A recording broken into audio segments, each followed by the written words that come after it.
Bismillahirrahmanirrahim. Assalamualaikum warahmatullahi wabarakatuh. Apa kabar anak-anakku yang soleh dan soleha? Hari ini kita kembali belajar tematik. Tapi sebelum itu kita berdoa dulu ya sebelum belajar. Nah, di tema 5 cuaca ini kita akan melanjutkan materi di subtema 3, pengaruh perubahan cuaca terhadap kehidupan manusia. Nah, anak-anakku, kita akan melanjutkan materi di pembelajaran 4. Di pembelajaran 4 ini kita akan belajar memperagakan gerak mengayun dan gerak berputar serta menuliskan kata tentang perubahan cuaca. Materinya kalian dapat lihat di buku kalian di halaman 91. Di mana di halaman 91 terdapat bacaan pengaruh perubahan cuaca. Cuaca yang sering terjadi diantaranya cerah, panas, dingin, dan hujan. Saat cuaca hujan, udara terasa dingin. Hujan dapat turun sepanjang hari. Hujan deras yang turun sepanjang hari dapat menyebabkan sungai dan saluran air meluap. Jika lingkungan sekitarmu kurang adanya resapan air, bisa terjadi banjir. Saat cuaca panas, matahari bersinar cerah. Udara terasa panas, cuaca panas berlangsung lama bisa menyebabkan kekeringan. Saat kekeringan, sering kali sulit untuk mendapatkan air. Cuaca mudah berubah-ubah. Perubahan cuaca dapat dilihat dari keadaan langit. Sebagai contoh, saat pagi awan di langit berwarna putih yang menunjukkan cuaca cerah. Namun, siang hari awan di langit tampak hitam yang menunjukkan akan turun hujan. Perubahan cuaca dapat memengaruhi kesehatan manusia. Sebagai contoh, saat cuaca panas, suhu tubuh akan meningkat. Tubuh akan berusaha mempertahankan keadaan suhu tubuh agar seimbang. Pergantian cuaca dari panas ke dingin biasanya membuat tubuh rentan terhadap gangguan kesehatan. Keadaan ini terjadi karena tubuh harus beradaptasi dengan suhu dan keadaan udara yang berbeda. Perubahan cuaca membuat kondisi tubuh berubah. Pada kondisi ini, kamu akan mudah sakit. Penyakit yang bisa muncul saat perubahan cuaca diantaranya flu dan sesak napas.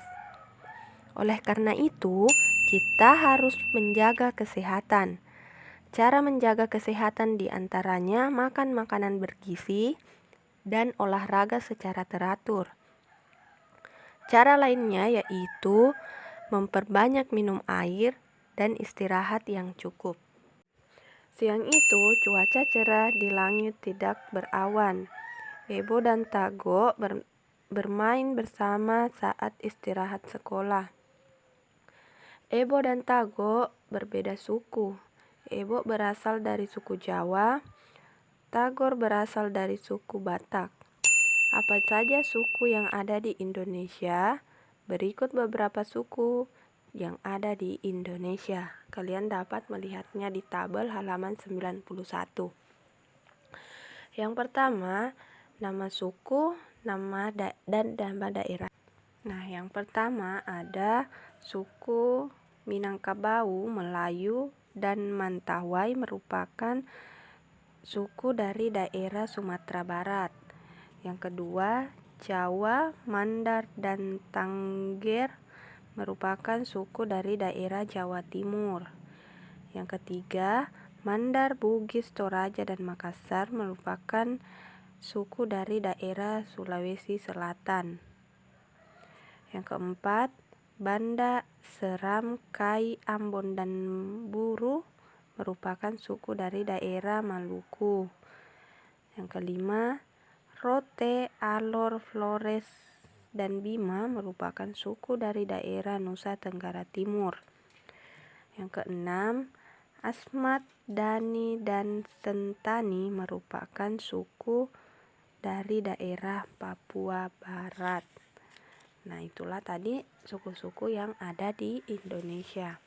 Selanjutnya, walaupun berbeda suku, Ebo dan Tagor berteman baik. Mereka juga selalu rukun. Perilaku mereka menunjukkan persatuan. Apa saja perilaku yang menunjukkan persatuan di sekolah? Berikut contoh perilaku yang menunjukkan persatuan di sekolah. Yang pertama, mau bermain dengan teman yang berbeda suku. Kedua, tidak mengejek teman yang berbeda dari suku lain. Tidak mengejek teman yang berasal dari suku lain.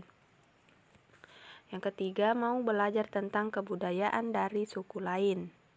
Dan yang terakhir, bercerita dengan teman yang memiliki suku berbeda menggunakan bahasa Indonesia. Atau bahasa persatuannya kita adalah bahasa Indonesia.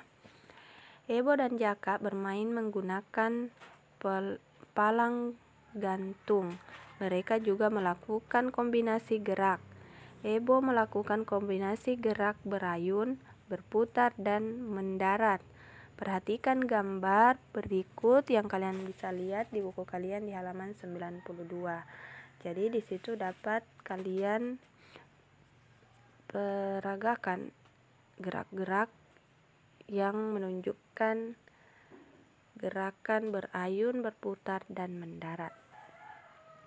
Nah, perhatikan kembali gerak yang dilakukan Ebo pada gambar. Gerak berayun pada palang dapat melatih kekuatan otot tangan. Selain menggunakan palang, kamu juga dapat berayun pada pohon yang tidak terlalu tinggi dan kokoh. Sebagai contoh, pohon jambu. Ya, itu saja materi yang saya sampaikan hari ini. Lebih dan kurangnya saya mohon maaf. Saya akhiri dengan membaca doa kafaratul majelis. Subhanakallahumma wa bihamdika asyhadu an la ilaha illa anta wa astaghfiruka wa atubu ilaik.